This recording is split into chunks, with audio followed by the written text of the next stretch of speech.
जय श्री कृष्ण। आज हम कार्तिक मास के कृष्ण पक्ष की रमा एकादशी की कथा करेंगे। वीडियो अगर अच्छा लगे लाइक कीजिएगा, शेयर कीजिएगा, कमेंट करके बेल आइकन के साथ ज़रूर सब्सक्राइब कीजिएगा। प्लीज़ मेरे चैनल को आप सबके सपोर्ट की बहुत ज़रूरत है। तो रमा एकादशी। धर्मराज युधिष्ठिर कहने लगे कि हे भगवान, कार्तिक कृष्ण पक्ष एकादशी का क्या नाम है, इसकी क्या विधि है, इसके करने से क्या फल प्राप्त होता है, आप मुझे विस्तार पूर्वक बताइए। भगवान श्री कृष्ण बोले, हे राजन, कृष्ण पक्ष की एकादशी का नाम रमा एकादशी है। ये बड़े बड़े पापों को नाश करने वाली है। प्रसंगवश इसका महात्म मैं तुमसे कहता हूँ। प्राचीन काल में मुचकुंद नाम का एक राजा था। उसकी इंद्र के साथ मित्रता थी और साथ ही यम, कुबेर, वरुण, भविष्य के साथ भी मित्रता थी।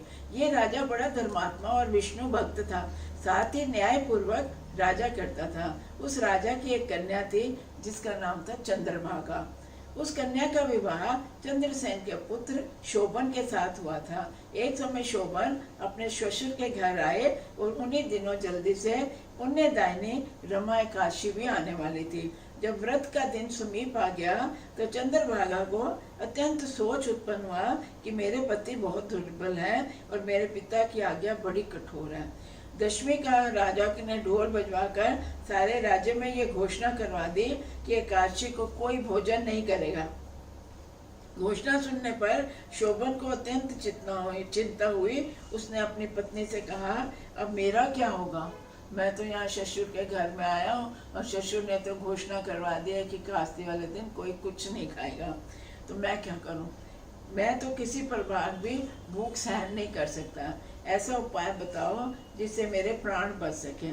अवश्य मेरे प्राण अवश्य, नहीं तो मेरे प्राण अवश्य चले जाएंगे। चंद्रभागा कहने लगी, हे स्वामी, मेरे पिता के राज में एकादशी में कोई भी भोजन नहीं करता। कोई हाथी, घोड़ा, ऊंट, बिल्ली, गो आदि तृण, अन्न, जल आदि को ग्रहण नहीं करते। वो कहते इंसान तो क्या है, मेरे पिता के यहाँ राज्य में कोई जानवर भी पानी या घास वगैरह नहीं खाता। फिर मनुष्य का तो कहना ही क्या। यदि आप भोजन करना चाहते हैं तो किसी दूसरे स्थान पर चले जाइए, क्योंकि यदि आप यहाँ रहेंगे तो आपको व्रत तो जरूर ही करना पड़ेगा। ऐसा सुनकर शोभन कहने लगा, हे प्रिय, मैं अवश्य व्रत करूंगा, जो भाग्य में होगा वो देखा जाएगा। ऐसा विचार कर उसने व्रत किया। वह भूख और प्यास से अत्यंत पीड़ित होने लगा। जब सूर्य नारायण अस्त हो गए और रात्रि को जागरण का समय आया तो वैष्णव ने अत्यंत हर्ष देने वाला था, परंतु शोभन को अत्यंत दुखदायी हुआ। प्रातःकाल होते शोभन के प्राण बाहर निकल। सारा दिन उसने व्रत रखा, कुछ नहीं खाया और उस सुबह उठे तो वो मर गया।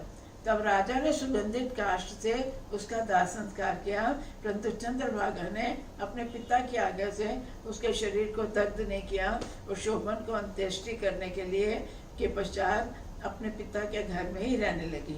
रमा एकादशी के व्रत के प्रभाव से शोभन मंदराचल पर्वत पर धन धान्य से युक्त तथा शत्रुओं से रहित एक सुंदर देवपुर को प्राप्त हुआ। अब ये भूख के मारे मर गया, इसने व्रत रखा, अब उसका जन्म हुआ मंदराचल पर्वत शोभन पर धन धान्य युक्त देवपुर में प्राप्त हुआ। वे अत्यंत सुंदर रत्न, वे दुर्मणि जड़ित, स्वर्ण के खंभों निर्मित, अनेक प्रकार से स्फटिक मणि से सुशोभित भवन में सिंहासन पर आरूढ़, श्वेत चट और चमड़, मस्तक पर किरीट, कानों में कुंडल, कंठ में हार, भव में कपूर विभूषित, गंधर्व और अप्सराओं से ऐसे शोभित होता मानो जैसे दूसरा इंद्र विराजमान है। एक समय मुचकुंद के नगर में रहने वाला सोम शर्मा नाम का ब्राह्मण तीर्थ यात्रा करता हुआ घूमता घूमता उधर से निकला। उसने शोभन को पहचान लिया और ये तो राजा का जमाई है। कोई ब्राह्मण उस नगर में गया, उसने देखा, अरे ये तो जो राजा है, जो उसका जवाई है हमारे राजा का। शोभन भी उसको पहचान कर उसको आसन से उठकर उसको पास लाया और प्रणाम आदि करके कुशल क्षेम पूछने लगा। ब्राह्मण ने कहा कि राजा मुचकंद और आपकी पत्नी चंद्रभागा कुशल से हैं, नगर में भी सब प्रकार कुशल है, परंतु हे राजन, हमको अत्यंत आश्चर्य हो रहा है। आप वृतांत कहिए कि ऐसा सुंदर नगर जो ना कभी देखा ना सुनो, आपको कैसे प्राप्त हो गया? कि आप तो एक काशी का व्रत रखा मर गए थे और आप यहाँ इतना ऐसे इस तरह आपको राज्य कैसे मिला? तब शोभन बोला कि कार्तिक कृष्णा को रमा एकादशी का व्रत करने से मुझे ये नगर मिला है और ये सारा ऐशोआराम मिला, परंतु ये अस्थिर है, ये हमेशा नहीं रहेगा। ये सुनकर ब्राह्मण बोला कि ये राजन, स्थिर होने का कोई उपाय हो तो वह अवश्य में वह मुक्ति करूँगा, मेरी इस बात पर आप मिथ्या ना समझे। शोभन कहने लगा कि मैंने इस बात को श्रद्धा रहित होकर किया, मैंने इस व्रत में मैंने श्रद्धा से नहीं करा, क्योंकि मैं तो व्रत रख ही नहीं सकता था, क्योंकि मेरे को ज़रूरी रखना था, सबने कहा रखना ही है तो मैंने रखा था, कि मैंने तो इस व्रत को श्रद्धा से नहीं रखा। अतः ये सब कुछ अस्थिर है। यदि आप मुचकुंद की कन्या चंद्रभागा को ये सब वृतांत कहें तो वह स्थिर हो सकता। अगर आप मेरी पत्नी जाके मेरी पत्नी चंद्रभागा को बताएंगे तो वो कुछ करेगी तो ये राज्य स्थिर हो सकता है। ये सुनकर श्रेष्ठ ब्राह्मण ने अपने नगर में लोकर चंद्रभागा से संपूर्ण वृतांत कहा। ब्राह्मण के वचन सुनकर चंद्रभागा बड़ी प्रसन्नता से ब्राह्मण से बोली, हे ब्राह्मण, ये सब बातें आपने प्रत्यक्ष देखी हैं या स्वप्न में देखी हैं, कि ये सच है या आपने कोई सपना देखा है? ब्राह्मण कहने लगा, हे पुत्री, मैंने महावन में तुम्हारे पति के प्रत्यक्ष देखा है, साथ ही किसी से विजय ना हो ऐसा देवताओं के नगर के समान उसका नगर भी देखा है। उन्होंने ये भी कहा है कि ये स्थिर नहीं है, जिस प्रकार ये स्थिर हो सके हमको वही उपाय करना चाहिए।